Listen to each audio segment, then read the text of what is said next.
Bueno, y como les había prometido, tenemos aquí hoy a dos seleccionadores aragoneses, de la selección sub-19 y de la selección sub-16.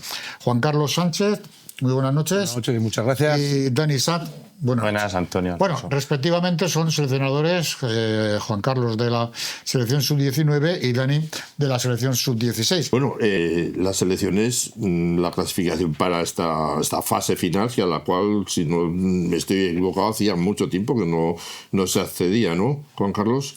Sí, bueno, yo creo que a una fase final a nivel sub-19, yo creo que sería 2000 con Alfonso Rodríguez, la época de que jugaron en Tarazona y en Borja, sí, que sería 2017, 2018. El año no lo sé. Y Dani, la sub-16 es... Nosotros el año pasado nos clasificamos para la fase final que fuimos a Madrid.